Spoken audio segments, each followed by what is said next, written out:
Whose Turn Is It Anyway is excited to announce that we are helping to organise and sponsor the much-loved Devon Board Game Weekend at the Fox and Hounds Hotel in Eggersford near Exeter.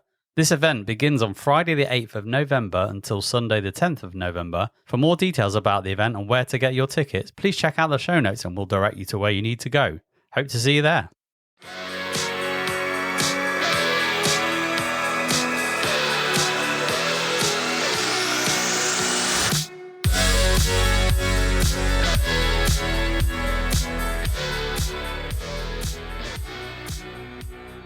Hi, and welcome to Whose Turn Is It Anyway, a podcast about our gaming group and, of course, board games. I'm Chris P., quicker than your convention oven and your current first player, and I'm joined today by other players, Adrian.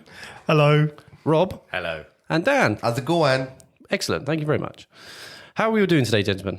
Really well. Yourself? Yes, not too bad, thank you. It's been a very short week. Nice. Everything's been very fast, work has been ridiculously quick, as is my bedroom antics. Wow. All right then, guys, let's talk about Hex.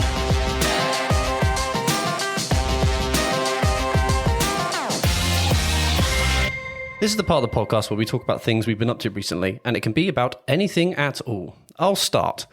As a peek behind the curtain, it's only been literally a week since my last recording, and apart from playing Frosthaven on my regular Friday night session, I've literally done nothing else. So I will briefly talk about how I sit like an idiot. For the last 10 years, I've been working IT from home, and I've developed an awful habit of sitting like an idiot, cross-legged on a chair. It's not good for me, and my knees are broken. So I bought myself an under-desk cycling thing. You know, we just sort of sit there. You can't see my arms, but I'm doing the arms of a cycle thing. So you like pedal without bike? Pedaling. So I've been trying to do that for like a few hours every day just to make my legs do something other than just sit underneath me.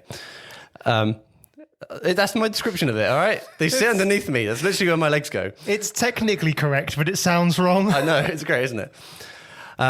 So yeah, I've been trying to do that, but it's really not working. I take a phone call, I do some help, and then I realise that during the call at some point, I've sat cross-legged and I need to work on that. So that's literally my week, has been trying to take my mind off of doing that specific thing and doing something else.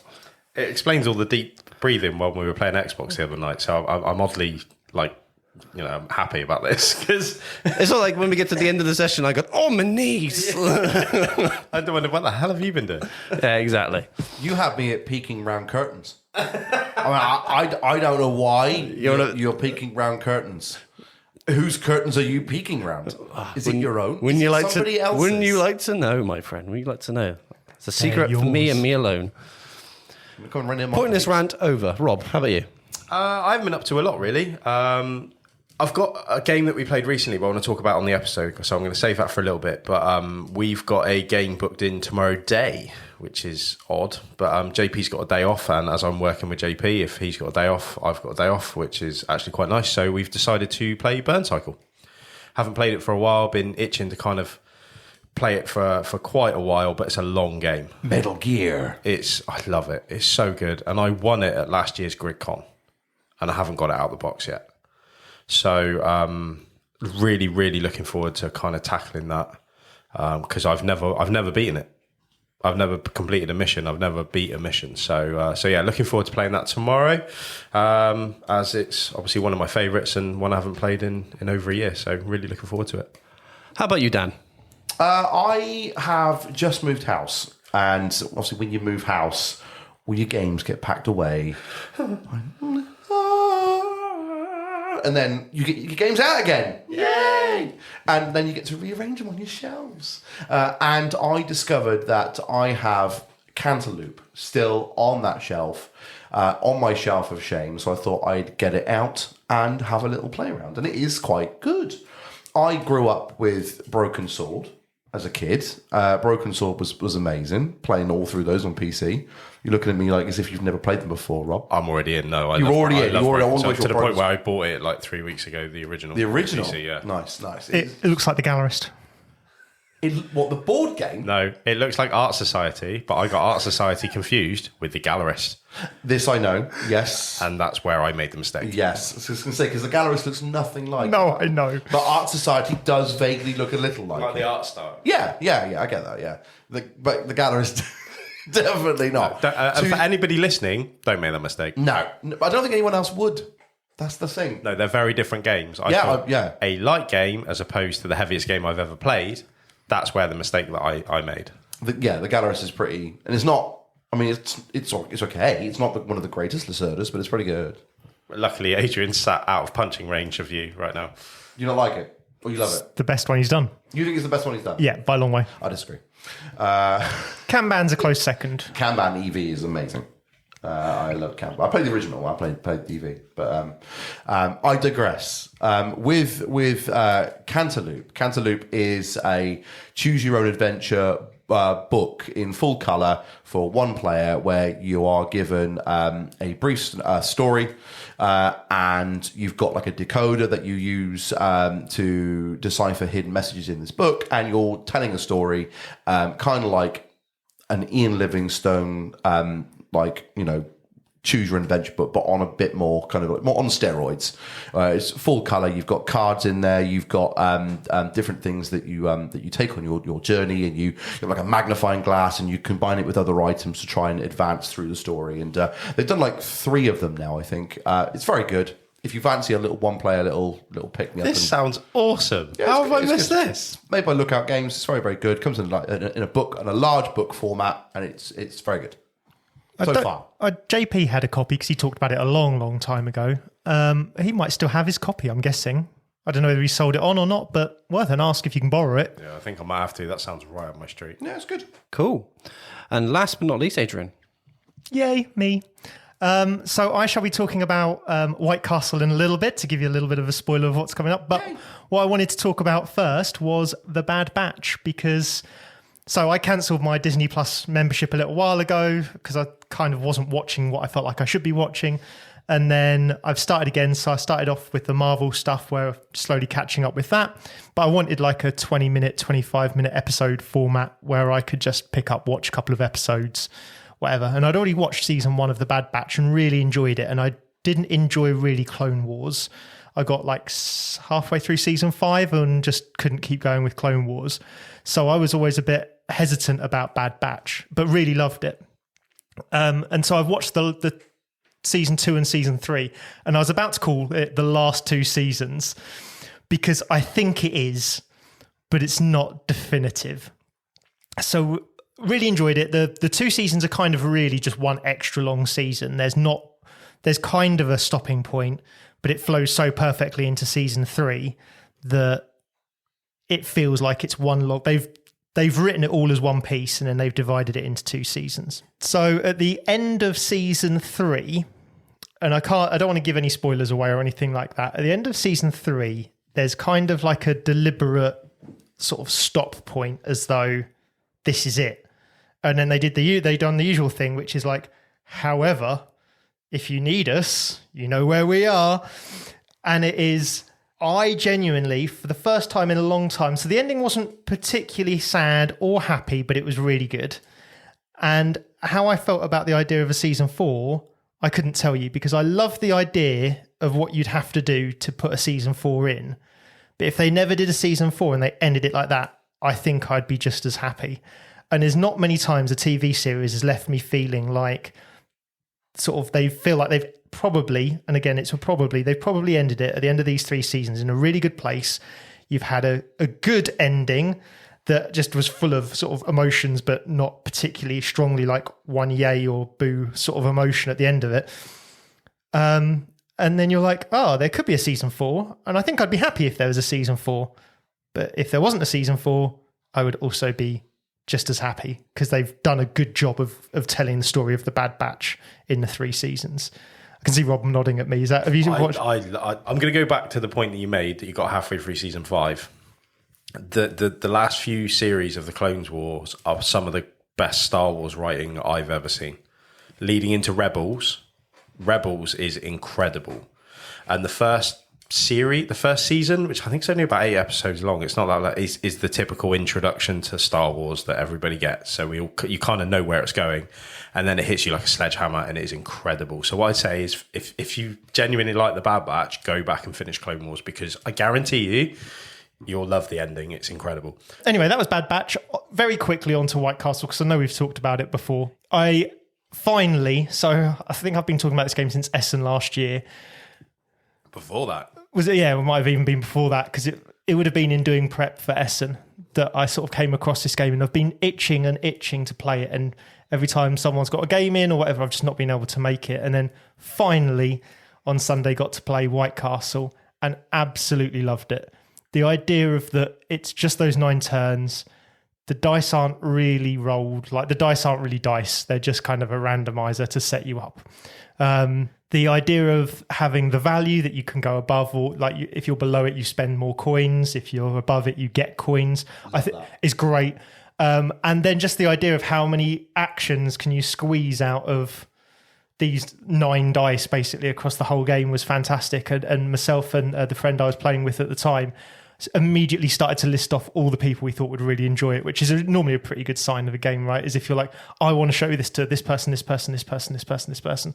So yeah, instantly fell in love with it. I think it's the design is the board design I think is very good, and the symbology is, I think it looks worse than it actually is. I think when I was looking at the board, I was thinking, oh, the symbology is a little bit messy.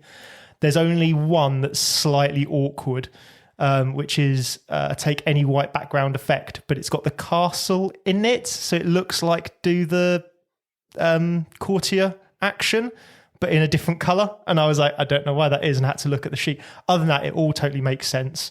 And yeah, just thoroughly enjoyed it, and glad I finally got to play it. You turned me on to this game because you were talking about it at Essen, and then Mark from Ninja Geek Games was playing it, and he said, "Oh, do you know anyone?" I was like, "Yeah, I know Adrian," but you were knackered and you just went and crashed. And ever since then, every time I see it, I think, "Oh, it's Adrian's game." Yeah. And then I played it, and I was like, "This is definitely an Adrian. This is like a Spike Lee joint. This is like an Adrian joint. You know what I mean? It is perfect." So I'm really glad that you got to play it. Yeah, and I got the joy of also 3D printing an insert for it, so it all fits back in the box perfectly. Absolutely not. It's a surprisingly large amount of printing for such a small box. Yeah, so I managed to find someone who had printed all the bridges so that the dice and the bridges go in the same box. So they printed the bridges itself? So no, bridge. You could print a bridge, but it's not. It's designed for the cardboard bridges and the dice to fit in a box. Yeah. And then it's got the meeple parts in it where you just simply turn it over, take the lid off, and all the meeples are exactly where they need to be on the grid. Yeah. Oh, jeez. And then it's got holes in the bottom, so when you take the meeple out, you can still see the symbol underneath that you need to be able to see. And then he'd done some cards and bits and pieces, whoever designed this, but I didn't like a lot of it, so I ended up going through and redesigning everything else. So I took the player pieces and I took the bridge inserts, and then was like, I kind of see what you've done here, but I think there's a smarter way to, and it took me hours and hours and hours to design this thing. But I've managed to fit it all in. But man, I think it was about 4 days worth of printing, not full constantly, but I've printed, I think I printed Spirit Island in a day and a half, and yet, which is like twice the box and loads of components. And yet, because it's lots of little lids, lots of little boxes and all that lot, it was an unfun print in itself. The design I had loads of fun with because it was such a Tetris challenge that I had a great time doing that. But the actual printing of it was horrible. I had to do multiple prints and all sorts. So it's an absolute pig to get in the box. Yeah, I can imagine. It's the same with Paladins of the West Kingdom. Paladins of the West Kingdom barely fits in the box, just as it is. And that's a bit bigger box again. And designing an insert for that I was happy with took me forever. And I'm still not particularly happy with the design for that box, but it now actually all fits in and is all divided up as it needs to be and all that lot. But yeah, I quite enjoy doing them because it's quite the puzzle to try and make them all fit in. But when it doesn't go right, I have a little temper tantrum, I'll be honest. That sounds like way more work than I've ever put into storage of a solution of a game. I've gone out and bought Ziploc bags to put map tiles in on Descent and Imperial Assault and labelled them 1 to 10, 11 to 20. And that's been my, That's cute. I know. Does it work?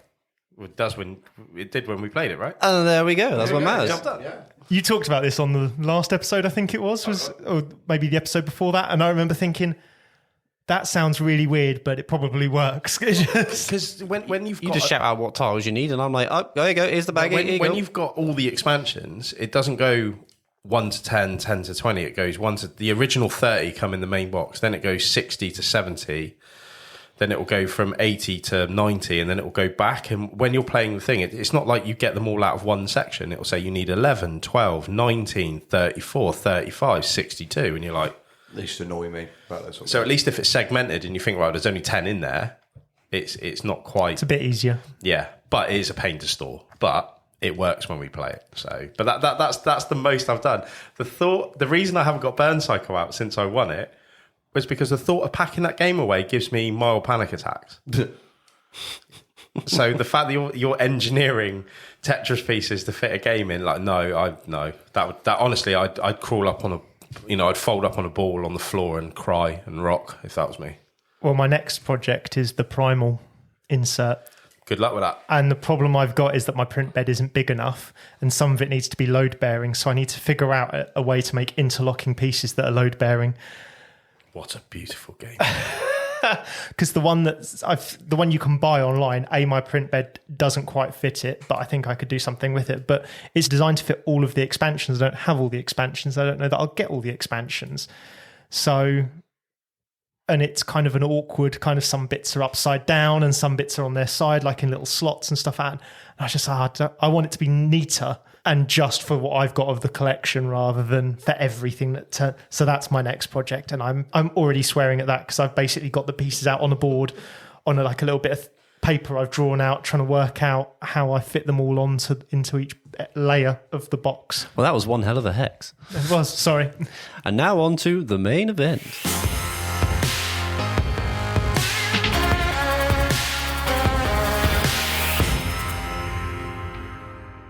So this episode's main event is something very near and dear to my heart, and I hope it's something that everyone else has experienced at some point. It's not you, it's me, board games we suck at. Now, I've voiced a number of times before on the podcast about various games that I'm just awful at, no matter how many times I play them, no matter who I play them with, what time of day, how many beers I've had during the game. I just suck at them, end of story. So what are some games that you guys suck at? And is there anything specific you could point out as to why? Let's start off with Dan. I love this game so much. I've played it countless times. I even backed it when it first came out, and it was this company's very, very first game.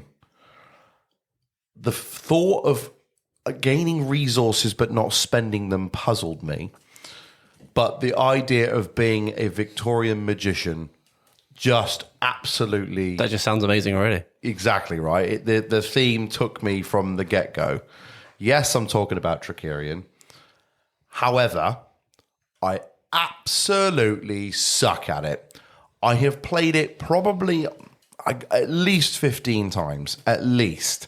I played it with the Dark Alley as it should be as standard, but I have played it with novices and I played it without it. But it doesn't matter in what capacity I play in it, I'm awful at it. I don't know really I can't specifically pinpoint the exact reason as to why. It's just that the people around the table seem to be able to crunch that puzzle better than I can. Like Curly, he's amazing at crunching that puzzle, and I've just watched him and like him and my score are so different between each other. He's like, 20, 30, 40 points ahead of me, and I'm like, how have you done this? Because I just suck. Nothing's happened. I feel like I'm pushing buttons, I'm pulling levers, nothing's going in the right way, and I can't work out why. Amazing game. I love the game. I love the theme. I love the mechanics. I love how the theatre works, how you're booking yourself a slot, and I love it how all the pieces form together and it all comes together nicely. However, mine looks more like a Picasso than a Monet. It's horrendous. Love it. That's brilliant. Rob, how about you? I've been thinking about this all day, and it's the only answer I can think of. It's games that I want to be good at. Do you know what I mean? It's themes that I love. It's mechanics that I really enjoy. But I just can't seem to get it. A little bit like yourself, where you said that the puzzle, I can't quite figure out the puzzle. And it's games like Concordia. Love the theme. Love the game. I love the way it works. I couldn't get my head around it. And it's not a complicated game. Not particularly. Like there are strategies there, and there are complications there, but it's not. It's not. a blindfolded Rubik's Cube of a game. But for some reason, I just get lost.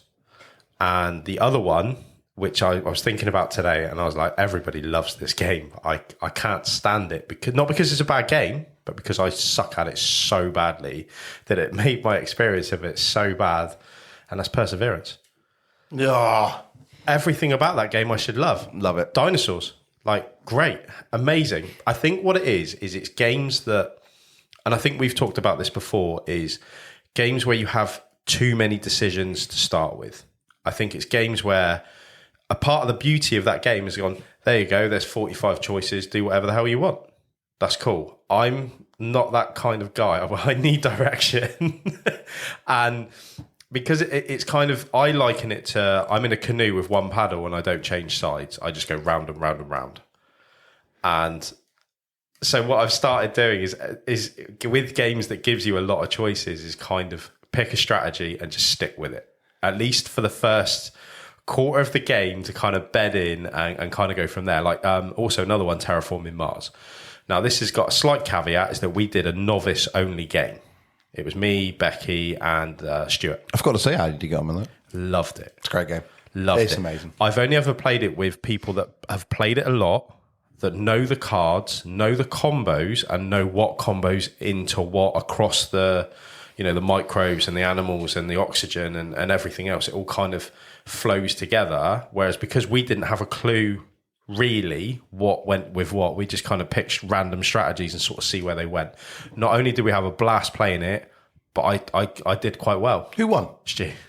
Did he? He picked me by about 5 points, I think. But I had a really good money building engine that just then allowed me to kind of explore other things. Because every time I've played that game, I've had no money, which has been a real pain. So I kind of just went for a random strategy, and because we all kind of did the same thing, it worked really well, and we had a blast playing it. So I think a lot of the games that I've played, I'm playing it with people who have played it a lot.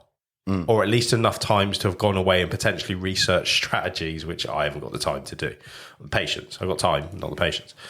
So the fact that none of us knew what we were doing really, and we were all kind of pulling levers and saw what happened, it made it actually a really enjoyable game. Whereas every other time I've played TM, I've wanted to enjoy it, and I have enjoyed it, but I saw where the potential was, but I knew that I wasn't getting there. Whereas with this, kind of gives me a little bit more hope. So I remember when we were at GridCon and you played Seven Wonders for the first time. And at the time, I think you were just trying out that strategy of let me just go headfirst into one route and I'll see where it takes me. And JP was teaching the game, and then you kind of were like, I think you'd put down like 2 cards and you said something along the lines of military will be all right, won't it? And I was like, yeah, military will be fine. Like it's a good strategy. Get some military and some other bits and pieces, and I'm sure you'll do all right. And then it's one of those things where you were kind of across. You weren't one of my neighbours, and in Seven Wonders, your neighbours are really all you care about in the nicest sense possible. And I remember looking across at like the end of like the third era, and you had like 22 points of military. It literally bought every military card. I was kicking ass. And it was like, it's only really worth like, what is it, 18 points at the end of the game? Like you do need to kind of diversify a little bit. And he was like, I was just having fun building some military like things. And I was just like, that is brilliant. And at that point, I remember thinking, next time I give you advice, I need to tell you how much you need to moderate. Because some games do. Some games you can just plow in one direction and it's like, job done sort of thing. You can keep scoring points off that. Seven Wonders is one of those where maybe with the exception of science, you need to kind of go in a couple of different directions to get your points. But the point that I had a strategy and that I went with it, the fact that it didn't work was irrelevant. I got that game through that playthrough. Yes, you could see it. And then when we played it again, I knew what I was doing. I thought, right, okay, I need a bit of that. To the point where I had no military. I had none at all, but I had a few of the cards where I couldn't be attacked. So it kind of played into that strategy a little bit more. But the fact that I knew what to do for that one game made me, 1, want to play the game again, but 2, think, right, I'll do something different this time. I can see where I went wrong. Yeah. And that's the other thing is like these games that I love, we probably play once or twice a year. Yeah. That's the other thing. If you had it out on the table where you played that and nothing but that for about 4 weeks, so that's my game of the month, that's all I'm going to do. then I'd probably, be able to get better at those games, which is part of the other reason that I was thinking was that the games I suck at are the games that I want to play, but I'm not good enough at to win or play to a high level. I'm exactly the same. Yeah, I don't care about exactly winning. the same. It makes no difference to me whether I win, as long as it happens every now and then. You Yeah. know what I mean? Same. I don't want to win every Same. time, but Same. every now and then would be quite nice. So, I think, interestingly, going right back to your sort of opening statement of I suck at Concordia and Perseverance, they're both games that want you to go a little bit down a main route, but mix. You have, because of the nature of Concordia and the card system, you have to be able to really use as many cards as possible from your hand at once, and before you do the reset turn of pulling it all back in. And it's just to a lesser extent, but still there is Perseverance. You still have to be able to do a little bit of everything, but you might be better at trapping dinosaurs or setting up these camps or whatever. Adrian, how about you? What do you suck at apart from life? Yeah, actually, it's not far off general soft skills, if I'm honest. So Soft skills. So thanks for that setup. I suck at plausibly lying. Plausibly lying. Yes. Okay. So the reason why I don't play a lot of hidden traitor games and stuff like that is because I can't lie. Not in like a liar Jim Carrey kind of. The pen is royal blue. Not in that kind of way, but in a. If someone looks me straight in the eye while I'm trying to be the traitor, they know. Or they'll have a good guess. Yeah. And the only time I've really, I think, successfully lied in that kind of game is Battlestar Galactica, which I think is why I like it as much as I do, is because it's one of the very few hidden traitor games where I can lie and generally be all right. I also like hidden movement games, so I don't mind being the traitor because people will normally know when they're close to you. So if you're looking a bit shifty and a bit sort of a bit sweaty and a bit sort of hot under the collar because they're literally right there, they already probably know. There's normally enough in these games to give it away anyway, and it's then about working out how you escape the trap. But in hidden like traitor games or anything where you have to outwardly lie about what you've got on you, I'm not good at it. Like, is it Dead of Winter, the Crossroads game? If you've got a ropey like traitor objective of like have all the canned food, and they're like, why are you storing up all canned food, Adrian? And I'm like, because I am making a beer can fireplace. Is that true, Adrian? No, I'm a traitor. you I'm do sorry. a Joey Tribbiani thing where it's like there was a bird and it flew in and And that is, there's just no point in me playing those games anymore. I've stopped for the most part. If it turns up at like Christmas or New Year's Eve, because I'm nerdy and don't go out and get drunk, I play board games at friends' houses. If it's at one of those and it comes up and everyone is like, yay, then I'll play. And again, I can get away normally with maybe one round of telling a lie or whatever, but when it's like Resistance or Avalon or anything like that. Sheriff of Nottingham. Yeah. Oh, I'm not bad at that. Are you not? No, because normally you can see enough of cards that I can start and play the odds. It starts turning a bit more like poker, where you're not card counting, but you can kind of tell maybe the first couple of rounds, but they're normally quite low stakes. And then as the rounds go on, you've been given enough information and you can see how people are working and stuff like that. Whereas ones that tend to be just look into your eyes and tell me a truth, and I'm like, no, I'm traitor, sorry. That kind of, not that I'm ever quite that bad, but whenever I get to those kind of points, I'm just so bad at lying that, yeah, I just don't play those anymore. Obviously, you can get some of those games where they've taken that traitor mechanic out, like Dead of Winter, and we played it as a full co-op, nowhere near as much fun. No. And that's part, like some of those games, it's just ingrained that it kind of has to be that way.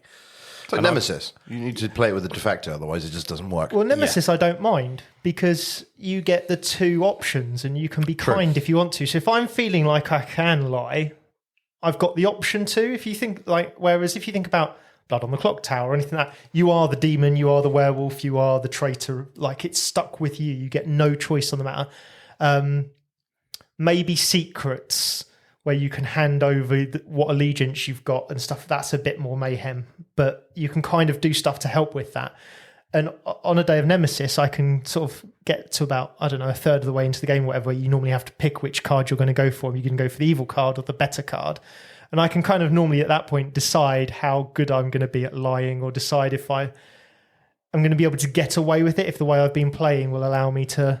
You've got to be in the mood to do it as well, haven't you? Like, if you think, right, I quite like the personal challenge of trying to be the bad guy. And some days I just like, do you know what? I don't want to be the arsehole. Yeah. I'm like it all day. I don't need to do it when I'm playing board games as well, you know?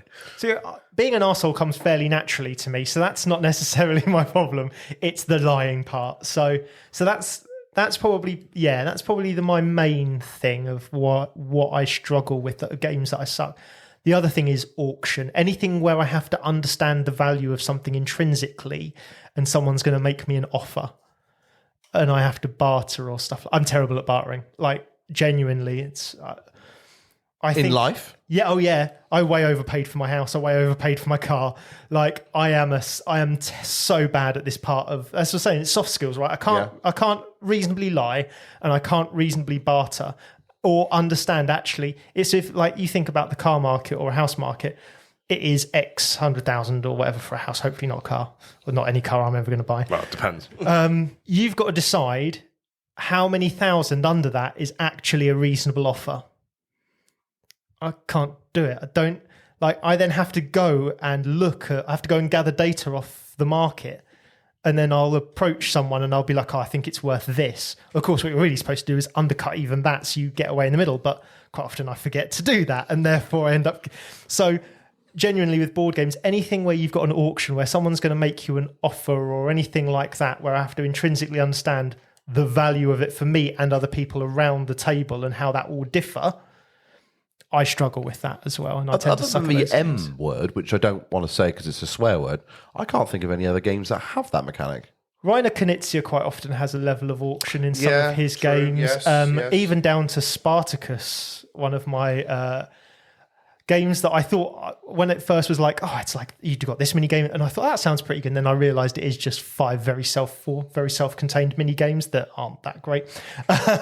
But Spartacus has an auction mechanic in it, and again, I can look at something and go, oh, that's great, but how great is that going to be long term versus now? Who's going to bid high for it? Who's going to bid low for it? And it's a blind bidding, put your coins in and all that kind of stuff. And yeah, I just suck at those things. So they're my two things that I really don't. Even things like Catan, they've got an auction thing where you can trade. You've got a trade mechanic, which is 2 for 1 or whatever. And again, sometimes I'll come afoul of that. But when you're trading with each other, you can say, yeah, you can have my stone for 3 rather than 2. Yeah. You can kind of, you can set that. And you do get, I think with that game, you get a little bit more understanding of, because everything is visible, and you kind of get a little bit more information with that game than with some others. But I feel like I've come a cropper a few times on I just need this one item, and I've traded away like an entire hand's worth of stuff just to be able to build a road because I was desperate for it, sort of thing. And people can tell, again, it's that lying thing. That's the point of it, though. If you're desperate for it, you're willing to pay a little bit more because you want it. That's the whole point of the kind of auction and bartering thing. Kind of. I think people can, like in China, so I've not played Chinatown, but it was offered as a game to me to play Chinatown. And that is another one where properties are worth whatever amount someone sets for it. And it's like, no, I couldn't do that because there's too many variables, whereas Catan's quite a low variable. And the likelihood of you coming across what you want is fairly known because you're going to roll 2 dice and it's a 2 in whatever odd or whatever. I might get this wrong. Kurt Nahora? Yeah. So Kurt Nahora has got a mechanic like that, but it sets it for you, hasn't it? It's got an auction that automatically kind of changes that, so you don't set what it's worth, but you have to kind of barter. So your strategy is based on what's low and what's high and everything else, which is I'm just thinking of games that kind of change the value of stuff without making you feel that you have to barter for it. Yeah, again, in Kurt Nahora, you don't really bargain for anything. But the value of stuff goes up and down. It does, but again, you can see that. It's intrinsically built in that you can see it. And games like that I have generally no problem with. No, because I feel the same way. That I loved that game because it didn't make me feel uncomfortable that I had to say, right, I need rocks. How many rocks are you going to give me if I give you this? And then that whole... Yeah. I don't enjoy that either. But with games like that, where it's a part of the game, but it's set by the game rather than set by the individual, for some reason that's easier to stomach. Do you know what I mean? Yeah. It's easier to kind of... I agree. I get that. I would be exactly the same. I wouldn't be up for... Even just that mechanic to me would be a bit of a turn-off. It's like, how much for these rocks? It would be just very flat. It wouldn't be really kind of something that would be my kind of bag. So go on then, Chris. You tell us about what you suck at. So for me, and I'll pinpoint a specific game in a moment, but I've mentioned in the past, and I'm just going to highlight the entire genre. It's worker placement games. I forgot we did this in your exactly in the Dark Side episode. Yeah, where we try, I'm bringing it back with a vengeance. I don't like worker placement. No, I'm awful at them, but I like playing them, but I'm just the worst at them. You Lords of Waterdeep, you Wingspan, one that I'll go through in a minute. But there are games that they immediately just spring to mind where I go, but I'm just awful at these, but I'll play them. They're fun. I can always guarantee that I will come last. It's probably because I haven't really played like a really, really, really good one. I know like Dune Imperium is like a really fan favorite in the group. A lot of people play it. A lot of people really love it. I've never had the chance to play it. So it could be that I haven't stepped into a really, really, really good game that will then sort of click with me and then it will work. But for me, it's just, I'm going to come last. Have fun, guys. So the game that I want to highlight, though, is Flamecraft. I've played it now probably 4 or 5 times, and each time I've come probably with less than 30 points, which is really low score. It's awful. It's a really easy, simple, beautifully designed game about just putting dragons into shops, and that's pretty much it. Put your little meeple on the shop, get a resource, you get a dragon, put it on the shop, upgrade the shop, bluff, there you go. Score victory points. But for me, I seem to struggle with planning ahead. I'm very reactive in my gameplay. If something happens, I go, right, now I need to do this because that's happened. But if I do that and then I go, oh, I should have probably done something I've got to plan what's going to happen in 4 or 5 turns because I'm trying to make a little engine going, I'm trying to put something together, but it just doesn't ever get to that point. I go, okay, well, what's happening now? But bargain. And then someone takes the resource that I want and I go, you're an absolute bastard. Thank you for that. I need it. I know it's a very, very crap strategy. It's just being reactive, but unfortunately, my brain doesn't work that way very well. So, so that's the game I'm going to highlight as I am crap at it. It's Flamecraft. Which is a shame because it's a beautiful little game. When you said worker placement, I was like, yeah, I missed a trick there. I the same thing. I struggle. Yeah, I'd say it's definitely a thought process, or people will just call it like skill issue. You're just crap at it. You're just not very good at that sort of thing. It is just I go, wait, you've taken that, right, I need this resource this turn. When everyone else is taking their go, I should be now thinking about what I'm doing. But then I'm watching what you're all doing in turn order, and then I go, oh, it's my turn now. Oh, I was meant to probably get that, and then that, and then, yeah, so it just I'm rubbish. So trying to find the way of getting that resource now on your turn, but in the most efficient way possible. But it might be that you take the path that is the most inefficient because of the urgency of taking the resource that you need. Yes. Yeah, that's spot on. I'm exactly the same. Yeah. It's worse if I'm teaching. If I'm teaching a game, it's worse. It will get round to my turn again, and I've had the whole time to work out what I'm going to do. Forgotten. Yeah, in games like that with a teach, I've done that before as well. But in those sorts of scenarios, you are concentrating on what other people are doing more than you would normally do because you're trying to make sure that they're doing it right. Yep. You want to make sure that they're having fun and enjoying themselves rather than just going, oh, you'll be all right now, you're fine. Get 2 turns in, you don't, you'll be all right. And then they've just done something dodgy and you're like, well, you can't really do that, but okay, fine. But yeah, so that's what I suck at. Is it as well? I'm just thinking about sort of what I think about when I'm doing worker placement games. Is it a sequencing thing as well? Because let's make a hypothetical game up where you need, by the end of the turn, you need 3 rocks, 3 bits of wool and 2 sheep. Let's say it's worker placement Catan that we've just created out of nowhere, right? And you're like, right, I need all these things. Is it, so the things I would be thinking about, right, are who else needs stuff? Can I leave wood till later or sheep till later? Who's going to take what first?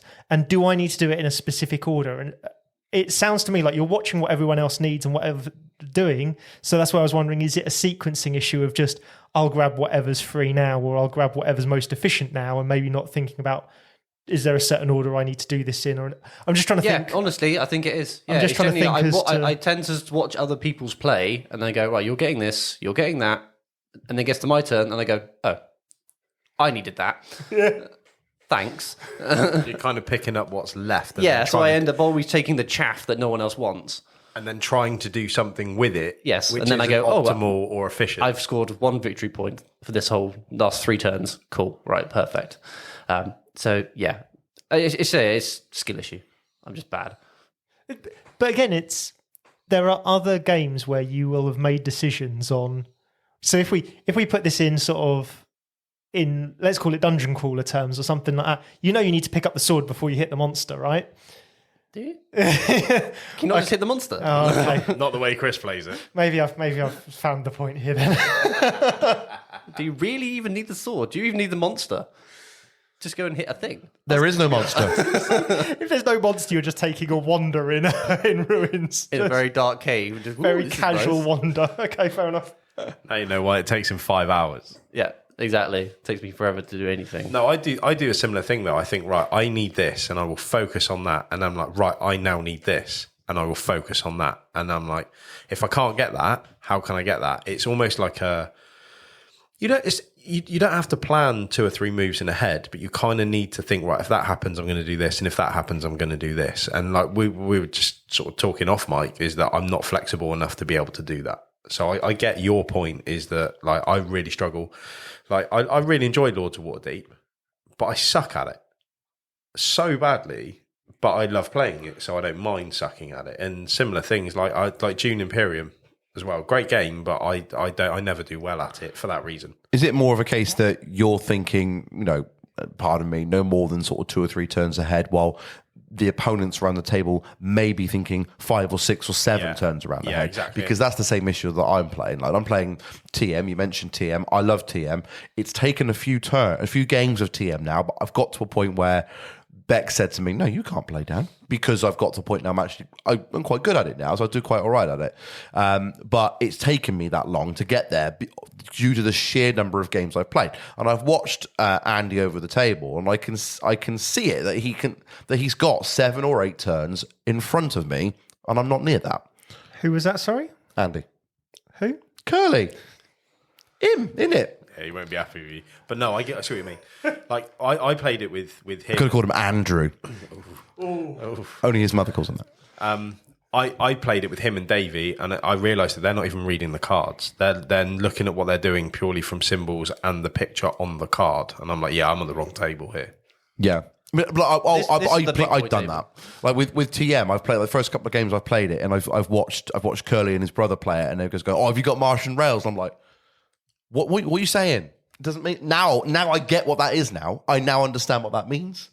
And I can understand that it's a big deal. But it takes you time to get there. But rather than thinking 2 or 3 turns ahead, I can think a few more. But that's just because of the sheer number of plays of the game I've played. It takes time. So with these games that you're bad at, or for me, obviously, it's the entire genre, do you purposely try to avoid playing them when they come up in, obviously, our group? Obviously, they pop up saying, oh, everyone else wants to play this, or there's 4 or 5 people we need an extra member. Would you actively avoid playing it, or would you still be willing to actually sort of dive in and give it a shot?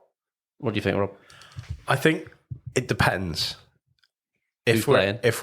No, not even that. Well, mainly, if I wanted to play a game, I would have a look at who else is playing. If I'm thinking, right, I just want to get better at this game. I'm not trying to win. I'm just trying to figure the game out. Then yeah, like we did with TM, actually, it was a really enjoyable experience to the point where now I could quite happily go and play with people who have played it. Like I'd still get my ass kicked, but at least I'd kind of know what I'm doing, which makes the experience just generally, like I'll probably end up with the same score that I would have done, but I just enjoy it a bit better.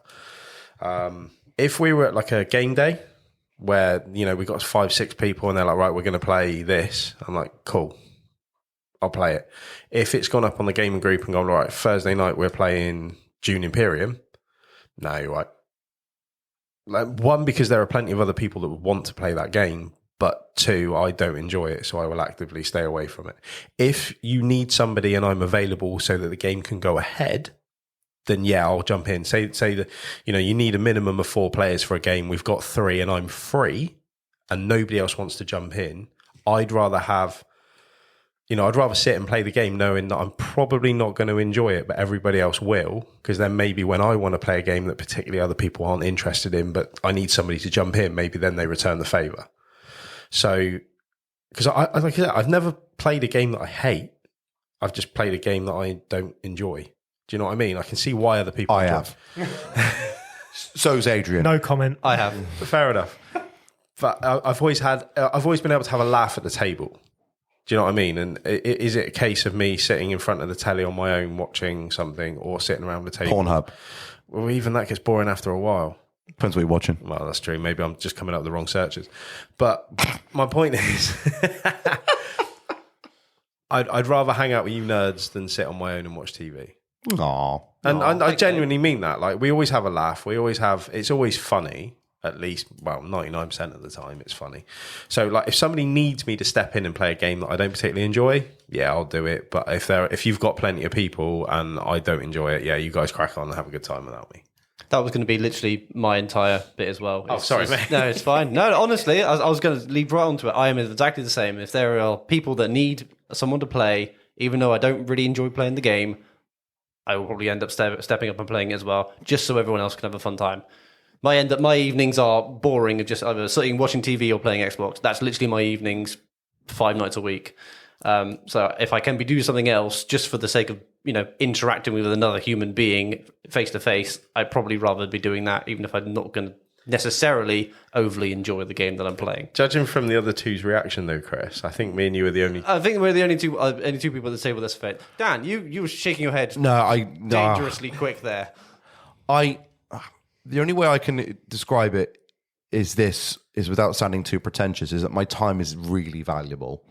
I don't have a lot of time. I know, right? I just don't have a lot of time. You work part-time, though, don't you? Well, it depends who you're asking. Depends who's asking. I don't have a lot of time, whether it be working or whether it would be family stuff or the 6 months or 8 months that it takes me to do the board game marathon. My time is quite limited. So, of the time that I've got available to play board games, I would like it ideally if I can play the games that I like.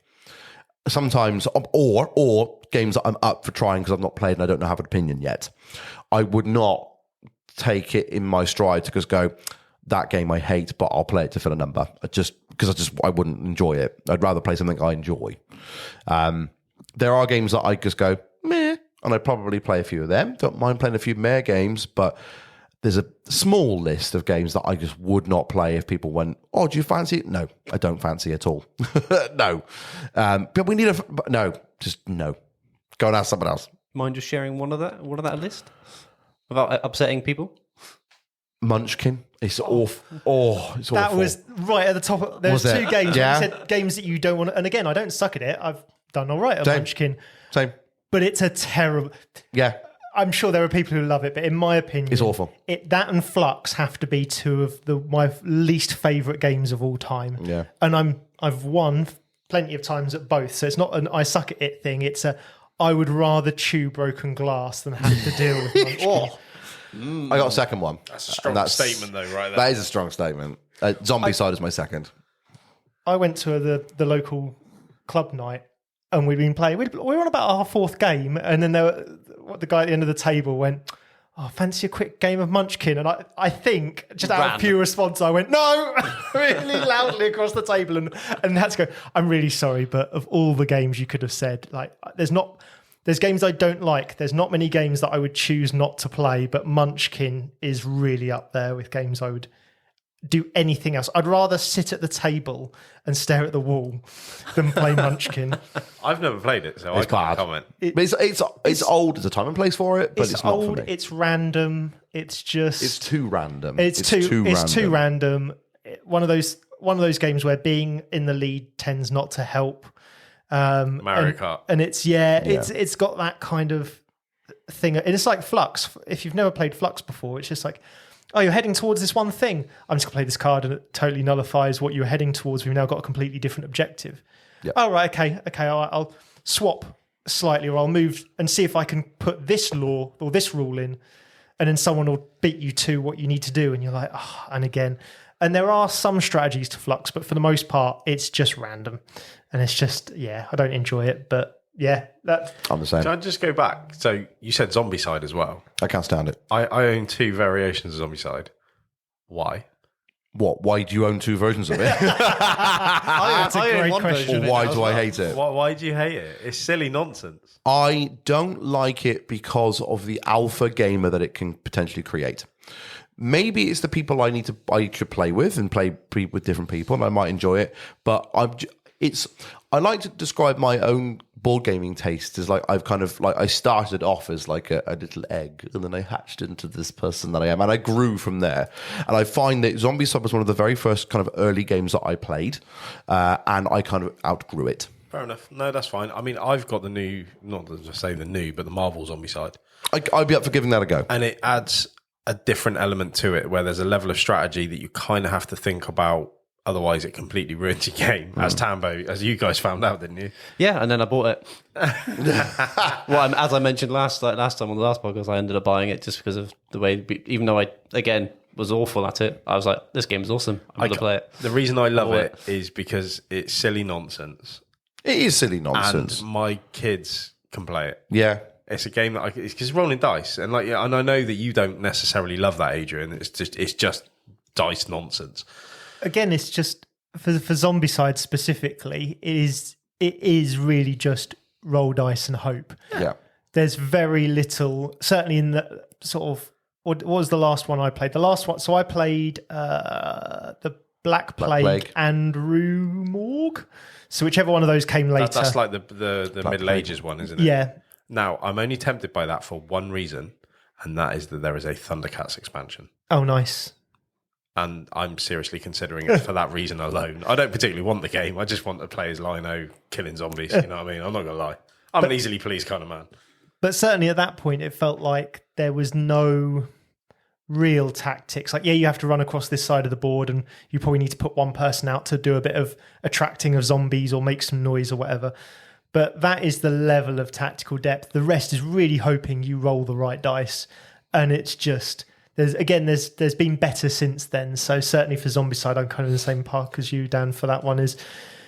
It's just played out. So I think that leads on really nicely from what you were saying there, Dan, about obviously how you've changed and your interests have grown over time, and obviously you've moved away from certain things. What would it take for you guys to sort of hit that final nail in the coffin and go, right, I haven't enjoyed this game. I'm really bad at it. I'm not going to play it anymore. Just end of story. Even if someone puts it up, no, not happening. End of story. I think Adrian's statement of chewing glass is probably done. Yeah, it got to that point where I go, if I'm going to play this game, I'm going to bleed from the mouth. There's only one thing for me that would make me do that, and that wouldn't necessarily be a game I would suck at. It would be a game that makes me angry. Yeah. If a game ever makes me angry, whether it could be the mechanic or it could be like Munchkin, where or like Flux, as you said, where someone just goes, "Ha! I've now changed the whole rule set, and what you were doing is null and void." That would annoy the hell out of me, and that would be enough for me to go, "Nope, no more." So anything that if a game makes me angry, and it's really not many, I will just go, "Nope, nope." But then like something like Feudum, which has just had a recent resurgence due to the 7-year anniversary, so they brought it back out on crowdfunding. That game made me angry because there's so many little moving mechanics and mechanisms in it that is almost, in my opinion, unnecessary, and that made me angry. In turn, with those extra mechanisms that probably would actually link to the format of this episode, that actually, because there's so much going on, I would suck at it. But in turn made me angry, so I'm out. No, that's totally fair. For me, it's if I'm not enjoying the game or if I am really bad at it, and it's taking longer than it should, much longer than it should.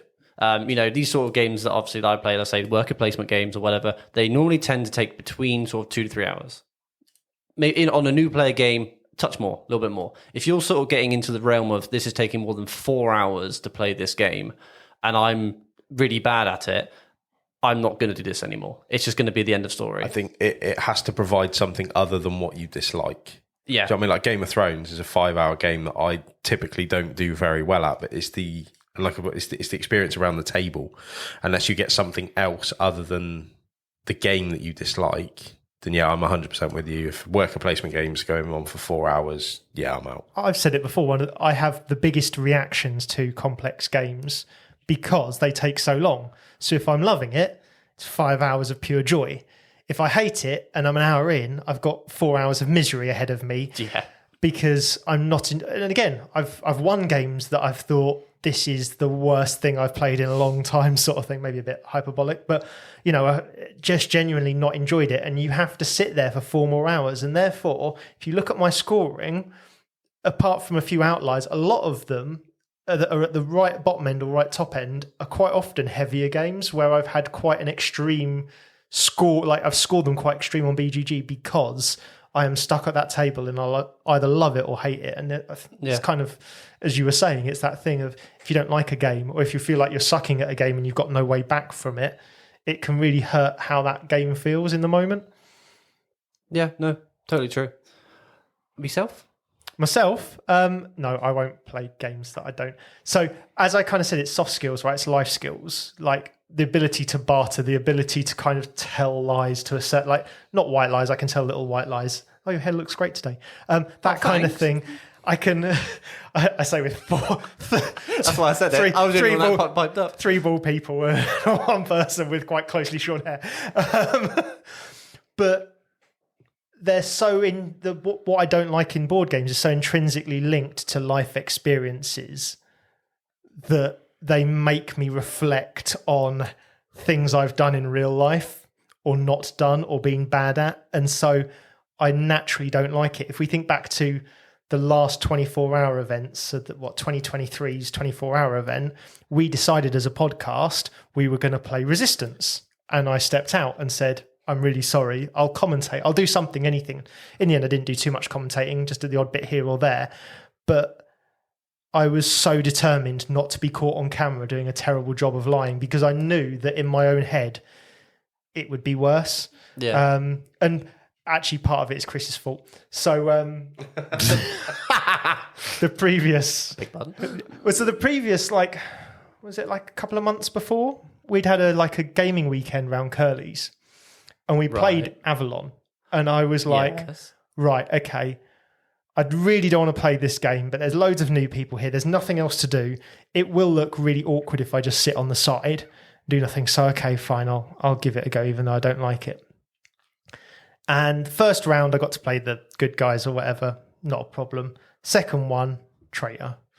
And the first words I said out of my mouth, Chris looked back at me and went, nah. Basically, like you could see it on his face written all over it. You've just lied to me, hands down. And then kind of quite coquettously went, yeah, I think you're a traitor, Adrian, so I'm not going to give you this. And I was like, I've said a sentence, but it's the look on my face. That's come back to me now, and it was so clear. Your face just died. And I was like, oh, no, you're good. It did. Not give that to you. And that's how I am with all games, right? And the second Chris did that, it reminded, because I hadn't played one of those games in so long because I'd been able to dodge them so much. And in that moment reminded me why I don't like playing these games is because if I haven't had the opportunity to really prepare, or I just don't have the ability to lie on the spot. Chameleon is one of my worst games ever because you've got to go around the table and tell instantly a lie and you have about half a second to think about that lie. And it just doesn't work for me. So is that not potentially a skill that you could work on by playing more games that make you feel that uncomfortable?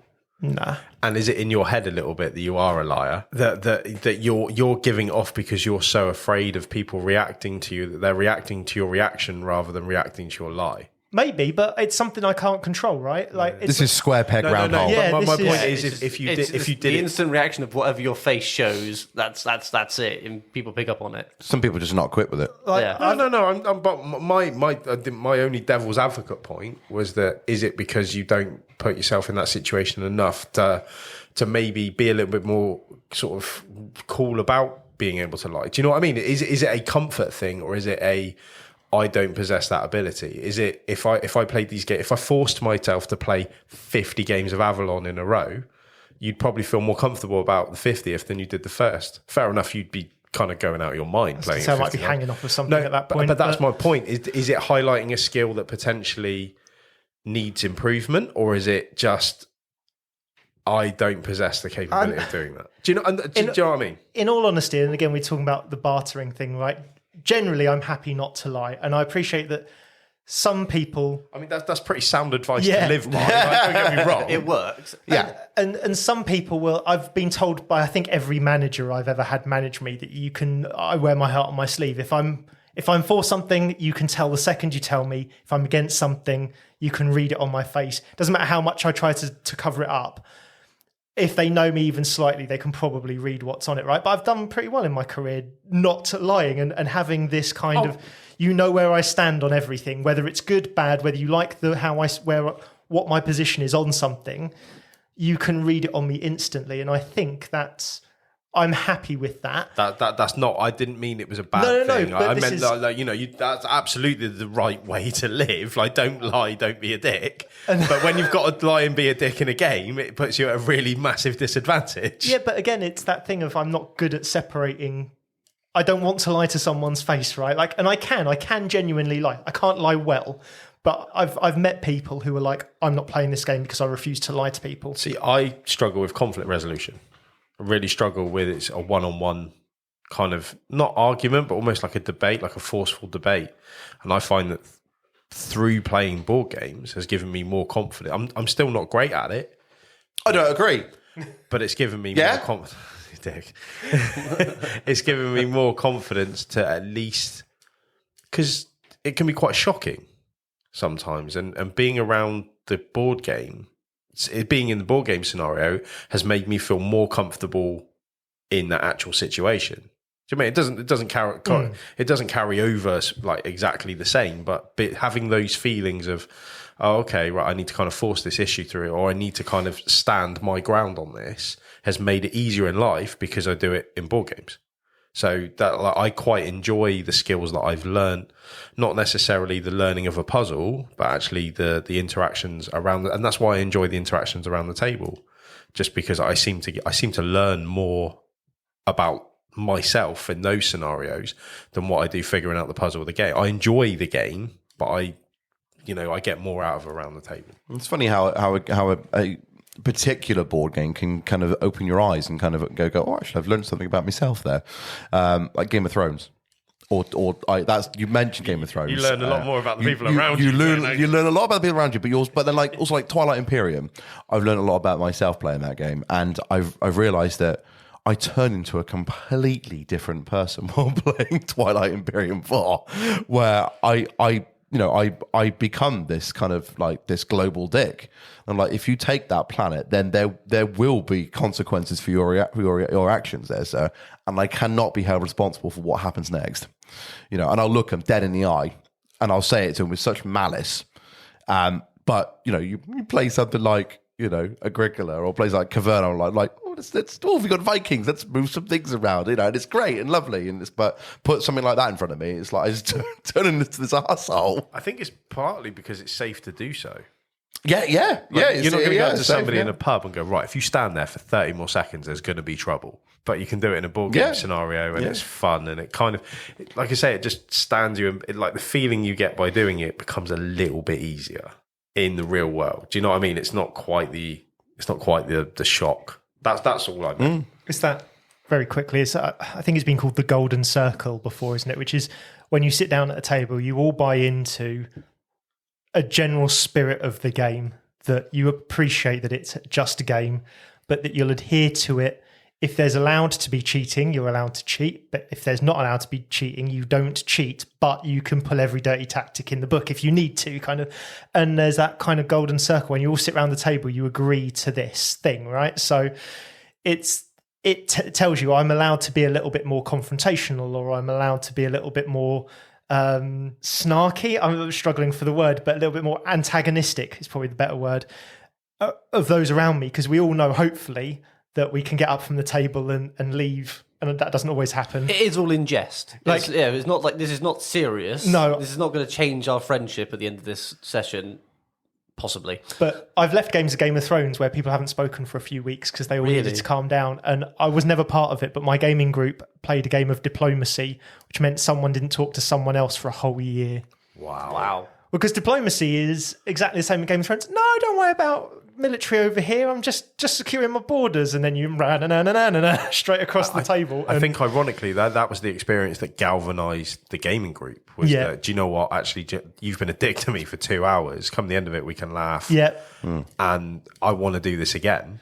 I don't actually want to murder you. In that moment, I could have quite happily, but like now I don't want to. And that, to say, that's what kind of galvanised the group. And I think that's why we were such a close knit group that's expanded, and kind of that spirit has gone on, that you can say whatever you want to me around the table when we're playing a game, but in a different scenario comes with different consequences, whereas when we're here and we're playing a game, it's absolutely fine. And to Chris's point, that's how it should be, right? Yeah, absolutely. That's absolutely how it should be, but I have seen it where it hasn't gone that way, and there's always going to be that chance of it happening, right? But for the most part, I think everyone buys into that spirit of the game, that who I am while I'm playing Game of Thrones won't necessarily be how we are on a day-to-day basis. Tambo might not agree with you. Let's call it Impact Stambo for 3 years.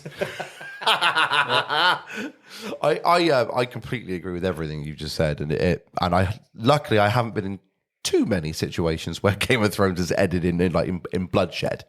However, talking about it just makes me want to play it. I just want to play it now. Let's get JP in and set up a 5-player game of Game of Thrones. Let's do it. I'd be up for it. Cool. So I think we've pretty much covered how much we suck in general. Life, games, you could pretty much pick a lot of subjects. So now we can move on to our Would You Rather.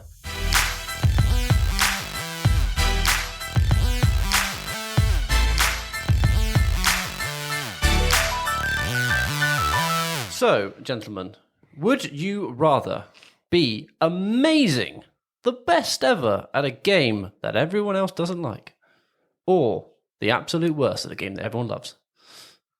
Do you love it as well? It's fine. You find it fine. Fine. It's okay, I'll play it if I have to. Judging from my experience with TM, I'd rather be great at a game everybody hated, to be perfectly honest with you. Totally fair. I've changed. The TM experience, I enjoyed it, but I sucked at it. So then, obviously, looking at it, if it was the other way round, everybody hated it, but I'm really good at it. Yeah, I'm okay with that. He'll take the win. Yeah, I'm not really good at many games, so I'll take one where I can get it. That's fair.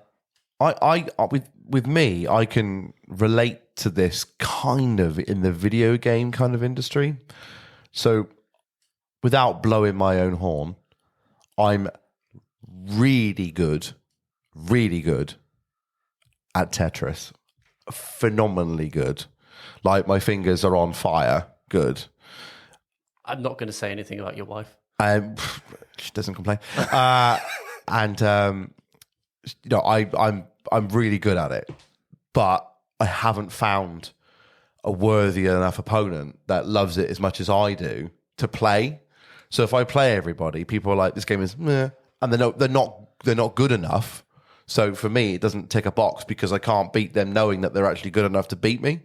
So based on that reason, I'd rather suck at it, because if I suck at it and everyone loves it, I could then improve. And then I could get somewhere in the end with it. I'd rather have that than Tetris Gate, which is what I've got now. Mate, I'd rather be lonely at the top. It's good to be the king. It's really lonely at the top. I haven't found a worthy opponent yet. It's something that I've never experienced, and it sounds quite nice. So yeah. So the game you're good at, but everyone else hates, you love it? Yeah. Oh, I'm picking that. It's not whether I'm good or bad at a game. I would rather play a game that I love than one that I don't, even if everyone else around the table is just there because they're doing me a favour or whatever. They're trying to fill out the numbers. Yeah, whatever it is. But I'd rather play a game I love than a distinctly average game, selfishly. No, I'm of that similar opinion. But if it came down to the nitty gritty and I had to decide, I would rather make sure that everyone else is having a nice time. Aww. In all honesty, as long as it doesn't lead back to what previously obviously were mentioned, it doesn't go on too long, it's fine. Because at the end of the day, even if I didn't necessarily enjoy the game, I played it, I can go home and do something else. It's fine. there's more things. There's more other games I can go home and play, or there's something else I can do afterwards. As long as it hasn't taken my entire evening, then I'm fine with.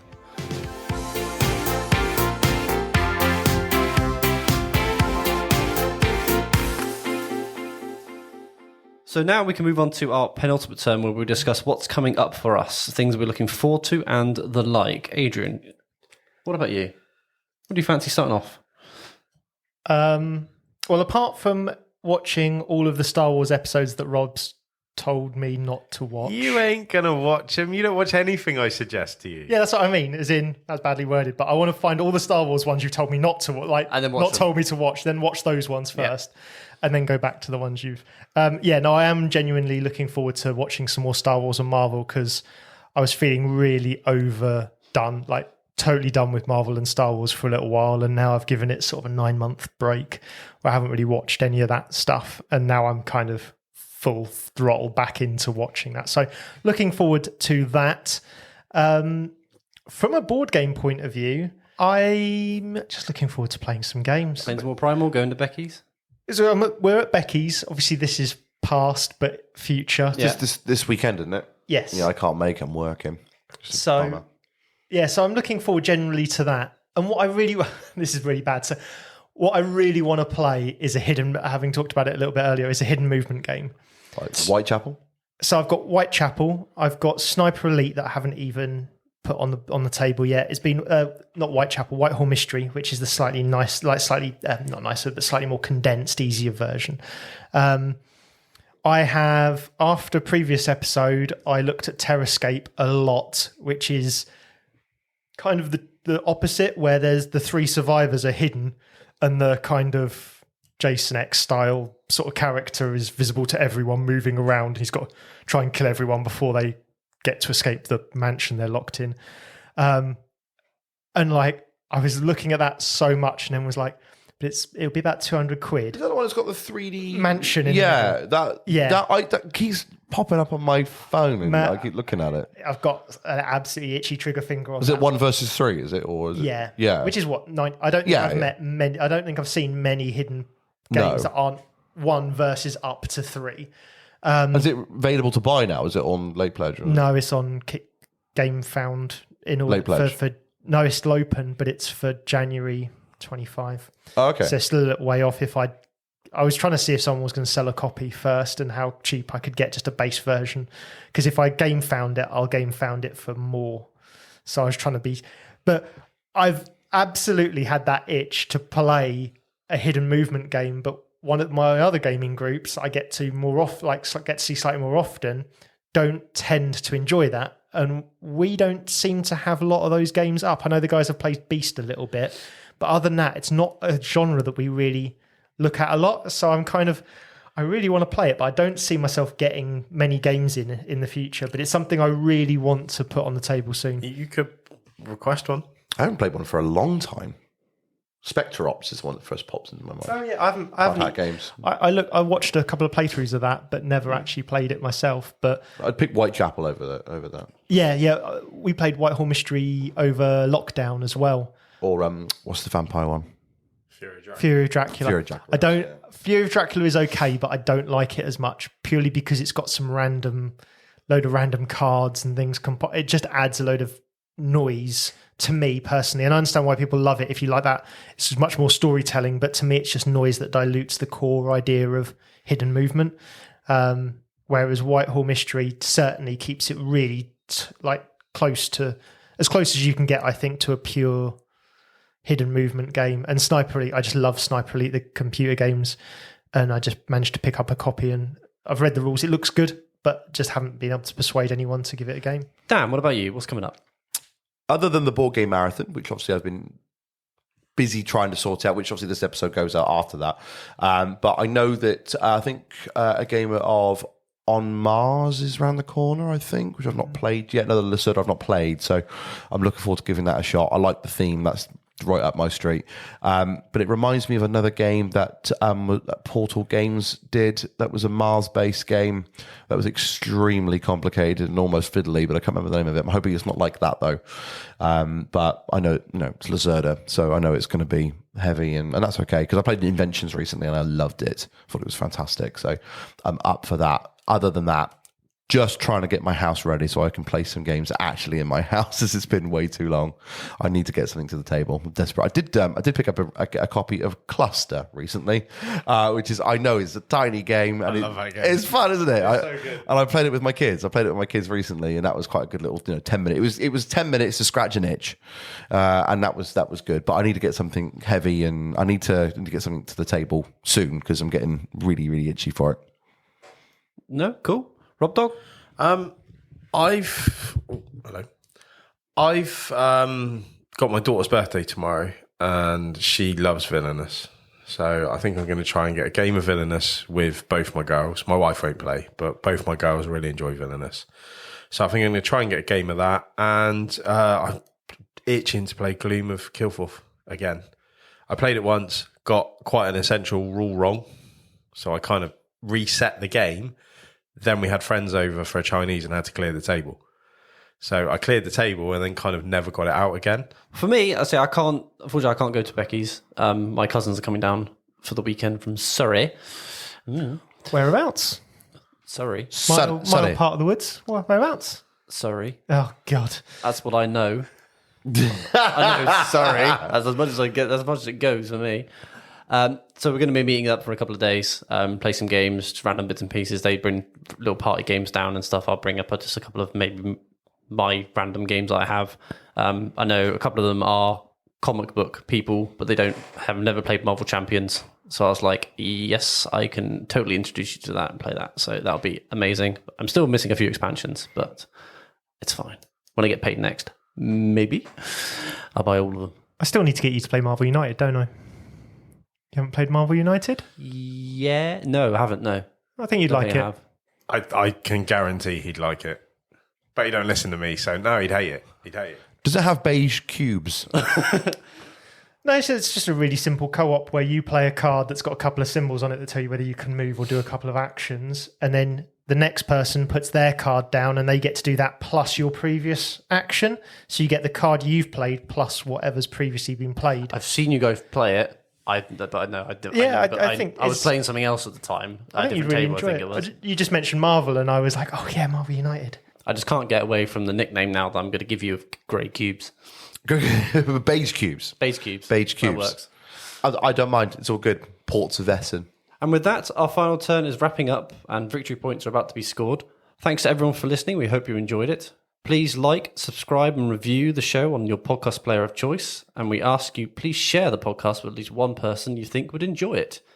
If you'd like to support the podcast and become a subscriber to help shape our future content, you can visit our page on Ko-fi, which is Kofi. Please do get in contact with us, as we love interacting with our listeners on socials, or additionally, our contact details can be found in the show notes or on our website. We'll be back again next time with another episode, so until then, whose turn is it?